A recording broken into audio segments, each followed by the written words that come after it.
Eu am lucrat foarte mulți ani în televiziune și mă gândesc câte materiale și câte documentare am făcut. Iar documentarea înseamnă, ca și creator de conținut, 10.000 de minute de conținut.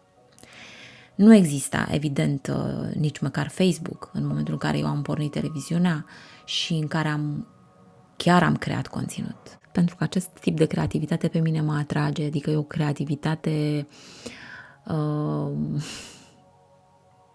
cu un aer de inspirație și de inteligență și de bun simț, toate la un loc. Mi-a plăcut foarte mult. Așa că experiența mea la conferința Digital Divas a fost a persoanei care încă o dată i s-a arătat, i s-a